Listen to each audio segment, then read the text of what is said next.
Salut et bienvenue dans cette vidéo dans laquelle je vais te parler de la fonction cosinus. On va absolument tout dire, tout ce que tu dois savoir pour être à l'aise. On va parler de sa parité, sa périodicité, sa dérivée, signe de la dérivée, variation de la fonction. On va tracer le tableau de variation évidemment. Et on va tracer la courbe. Et tu verras quand on tracera la courbe que tu comprendras vraiment pourquoi on utilise le fait que la fonction est paire et pourquoi on utilise aussi le fait que la fonction est 2π périodique. Mais tout ça, on va le redire. Donc pour commencer, on va déjà écrire la fonction. Et pour commencer également, si tu n'es toujours pas abonné à cette chaîne, je t'invite à t'abonner pour donner de la visibilité à mon travail et également pour pouvoir être averti chaque fois que je sors une vidéo parce que j'en sors beaucoup. Alors c'est parti, la fonction f de x égale cosinus x. Voilà, je prends cette fonction là et on va faire des rappels de trigo au fur et à mesure. La première chose qu'on va pouvoir dire, c'est sur la parité. Je te propose de commencer par la parité. Alors on peut même écrire l'ensemble de définitions, évidemment. F est défini sur R, voilà, ça il n'y a pas de problème particulier. Et donc concernant la parité, on va regarder à quoi est égal cosinus de moins x, ou f de moins x. F de moins x, ça fait cosinus de moins x. Et si tu te repères sur le cercle trigo, voilà un cercle à peu près tracé à main levée, je prends un angle x, un point M qui correspond à un angle x, voilà, comme ça. Et donc moins x, ça me fait tomber en face là-bas. Ok, donc j'ai un autre point, on peut l'appeler M', l'angle correspondant c'est moins x. Bon, ce que tu constates tout de suite, c'est que les points M et M' ont la même abscisse. Voilà, donc en fait, par symétrie sur le cercle trigo, on peut l'écrire comme ça. En fait, ce que je te donne ici, c'est une formule d'angle associé. Par symétrie sur le cercle trigo, on a cosinus de moins x et cosinus de x qui sont égaux. Ça veut dire que cosinus de moins x ici, c'est égal à cos de x et c'est donc égal à f de x. Donc finalement, f de moins x égale f de x, et bien ça, c'est ce qui définit une fonction paire. Cos x, où la fonction f est paire. Et lorsque tu as parité, alors ça signifie que la courbe représentative de la fonction est symétrique par rapport à l'axe des ordonnées. Et ça, c'est très important, puisqu'on va pouvoir restreindre notre étude. Plutôt que d'étudier la fonction sur R, on peut l'étudier uniquement sur 0 plus l'infini. Et après, par symétrie, on déduit la courbe sur moins l'infini 0. Ça, c'est la première chose, et tu vas voir qu'on va encore plus restreindre notre étude. Donc cos x est paire, entre parenthèses, la courbe représentative de la fonction f, donc de la fonction cos, est symétrique par rapport, je te le marque comme ça tu te rappelles de ce que c'est qu'une fonction paire, de ce que ça implique sur sa courbe représentative par rapport à OY, l'axe des ordonnées. Donc première chose, on a étudié la parité.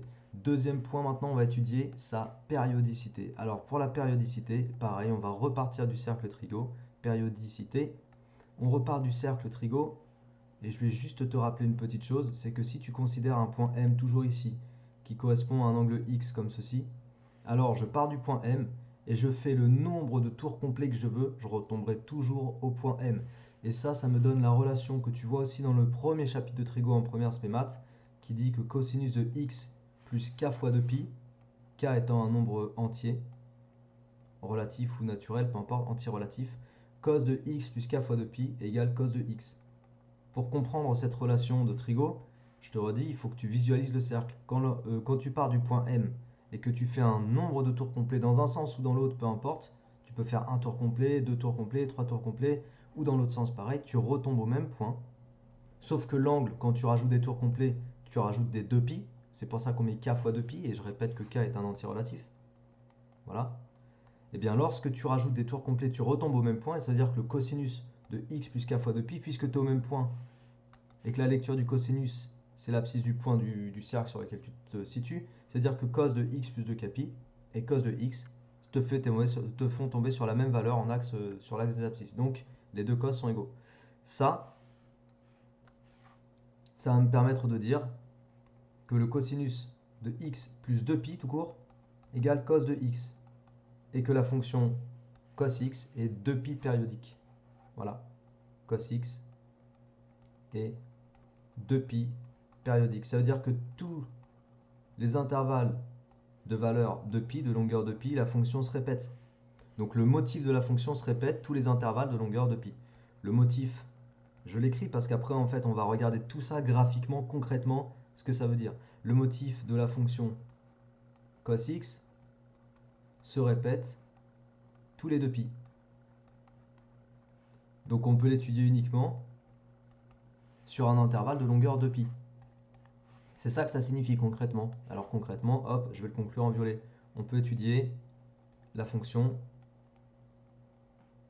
sur un intervalle de longueur de pi. Par exemple, sur moins pi, pi. Ok? Moins pi, pi, entre parenthèses, intervalle de longueur de pi. Puisqu'après, tous les intervalles de longueur de pi, elle se répète la fonction. Tu n'es pas obligé de l'étudier sur plus long que ça. Voilà, ça c'est le principe de la périodicité. Mais qu'est-ce qu'on avait dit au point précédent? On avait dit que la fonction était paire, donc qu'elle était symétrique par rapport à l'axe des ordonnées. Alors tout simplement, hop, je vais le rappeler ici, or f de x égale cos x est paire. Donc comme elle est symétrique par rapport à l'axe des ordonnées, je vais l'étudier uniquement sur 0pi. Tu vois, si je trace un petit repère rapide comme ça, imagine là j'ai moins pi, imagine là j'ai pi. Donc là, tu veux tracer la fonction entre moins pi et pi. Mais comme je t'ai dit, elle est paire. Ça veut dire que si tu connais la partie de la courbe sur l'axe, sur l'intervalle 0pi, tu pourras déduire la courbe sur l'intervalle moins pi 0, par symétrie. Donc je vais me contenter d'étudier sur 0pi. Voilà, c'est ça que je suis en train d'écrire en vert. F de x est paire, donc on peut l'étudier sur 0pi uniquement et déduire le reste. Et c'est ce que je vais te montrer après quand on va faire la construction graphique. Donc reste jusqu'à la fin parce que tu verras, c'est intéressant de voir quand on va tracer le graphique comment finalement on retrouve la fonction, le graphe en forme de vaguelette là. Tu vas voir, c'est plutôt pas mal. Et déduire la courbe sur moins pi, pi. Ok, donc on sait maintenant qu'on va l'étudier sur 0 pi. Alors je continue. Donc point suivant, étude de f de x égale cos x sur 0 pi. Donc la dérivée, comme on va étudier la fonction, il faut la dérivée. La dérivée de cos x, c'est moins sinus x. Donc f' de x égale moins sinus x. Ça, c'est une propriété. On peut le noter ici en rouge si tu veux. Cos x' égale moins sinus x. Voilà. Ça, il faut que tu le saches. Il faut que tu l'appliques suffisamment de fois pour t'en rappeler, te le mémoriser dans la tête, l'imprimer et que ça ne bouge pas. Eh bien, il va falloir étudier le signe de f'. Comment je vais étudier le signe de f' sur 0pi. Pour faire ça, tu as besoin encore une fois de visualiser ton cercle. Donc tu vois, pour étudier et être à l'aise avec l'étude des fonctions trigonométriques, il faut vraiment que tu aies une bonne base sur la trigonométrie du cercle trigo et la trigonométrie tout court du triangle rectangle aussi. Tout ça, c'est lié. Pourquoi je te dis ça? Parce que, en fait, dans le chapitre trigonométrie première, maths, on t'apprend que le sinus, il se lie sur l'axe des ordonnées. Ok, donc le sinus est compris entre moins 1 et 1 déjà. Là, on démarre à 0. Là, on est à pi. Et lorsque x est sur l'intervalle 0pi, lorsque x est dans l'intervalle 0pi, tu vois, partout ici, regarde quel est le signe du sinus.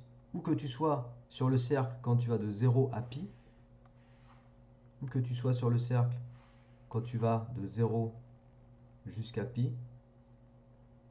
Et si tu veux lire le sinus de l'angle, tu es uniquement dans la partie positive, tu vois. Voilà. Là, tu es dans la partie positive. Donc le sinus de x sur 0pi, il est positif. Signe de f de x sur 0pi, sinus de x est positif, ou nul, voire le cercle. Ça veut dire que moins sinus x, du coup, est négatif. Moins sinus x est négatif. Donc ça, c'est une déduction. Je multiplie par moins 1, ça me donne inversion du comparateur. Et si moins sinus x est négatif, bon bah f', la dérivée de la fonction cos, est négative. J'ai la dérivée, j'ai le signe de la dérivée, je vais pouvoir étudier les variations. Allez, c'est parti. Il nous reste le tableau de variation. Et après, il nous reste à construire la courbe sur R, en fait, déduire la construction de la courbe. Donc là, on est sur l'intervalle 0pi, comme j'ai dit. Je vais écrire f'. Donc f' est négative, ce qui signifie que la fonction f, donc cos x, est décroissante. Donc variation de cos de x décroissante. Et cosinus 0, ça fait 1. Et cosinus pi, ça fait moins 1. Ça, pareil, c'est ton cours sur la trigo et ta visualisation sur le cercle. Hop, hop. Cosinus 0, tu es là. Donc le cosinus, tu le lis sur les abscisses. Donc cos 0 égale 1. Et cos pi, tu es ici. Donc tu es à gauche de l'axe des abscisses. Donc cos pi égale moins 1. Ok. Cours de trigo te permet de localiser, repérer et savoir utiliser ton cercle. 1, moins 1. Et je vais même rajouter quelque chose. Regarde. Je vais rajouter que cosinus pi sur 2 égale 0. C'est bon? Allez, on va dézoomer un petit peu tout ça. Voilà. Et on va construire la courbe maintenant. Donc, hop. Hop. Ok. Alors, je vais mettre... On va faire ça à main levée, hein, mais on va essayer de faire ça proprement quand même, tu vas voir. 1 moins 1. Ici, on va mettre moins pi et pi. Voilà. Et pi sur 2, du coup, je suis entre les deux. Je suis à peu près là. Là, je suis à pi sur 2. Ok. Alors, on a dit que l'image de 0 par la fonction cos, c'est 1. Ça veut dire que quand x vaut 0, la fonction cos, elle me fait tomber ici. L'image de pi sur 2 par la fonction cos, c'est 0. Ça veut dire que quand x vaut pi sur 2, cos de x vaut 0, cos pi sur 2 vaut 0. Donc, la courbe, elle va passer par ce point-là.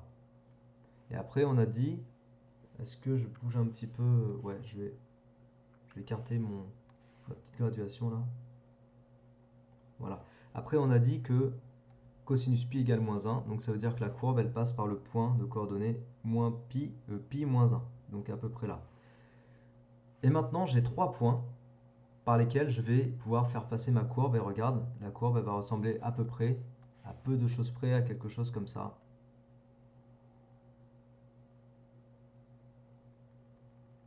Voilà.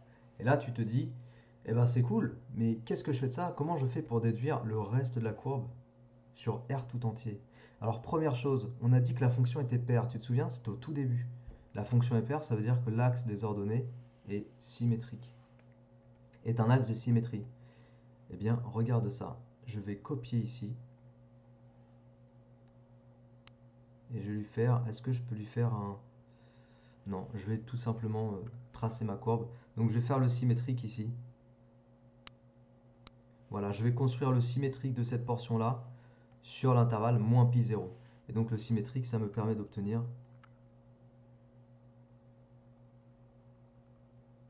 Voilà, cette portion de courbe. Donc, en traçant le symétrique de la courbe de l'intervalle 0pi en traçant son symétrique sur l'intervalle moins pi 0, j'obtiens donc l'allure de la courbe sur l'intervalle moins pi pi. Maintenant, qu'est-ce que je vais faire? Je vais prendre le motif, les deux motifs là. Hop. Je prends les deux motifs, je les assemble et je vais tout simplement les reproduire. Pour quelle raison? Parce que je t'ai dit que la courbe est 2pi périodique, ce qui signifie qu'elle se répète tous les 2pi. Et voilà la signification, visuellement, sous tes yeux, la signification de la signification de la double de la 2pi périodicité. Voilà, là, je vais y arriver.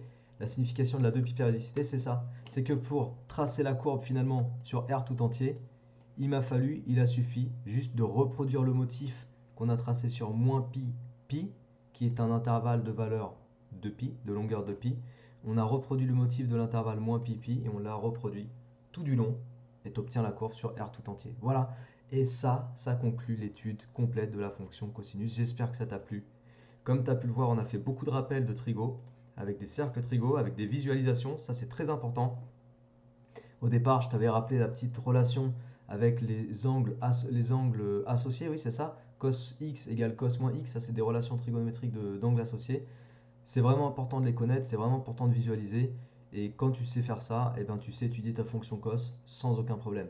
Donc on fait la même chose sur la fonction sinus, mais ça je te le fais dans une autre vidéo qui va s'afficher quelque part sur l'écran. Donc si tu veux la regarder, je pense que ça peut être intéressant, n'hésite surtout pas. Encore une fois, si tu as trouvé ça intéressant, cette vidéo intéressante, n'hésite pas non plus à la diffuser autour de toi, à partager, à t'abonner à cette chaîne. Et moi, je te dis à très bientôt, éventuellement à tout de suite pour la fonction sinus. Prends soin de toi. Ciao.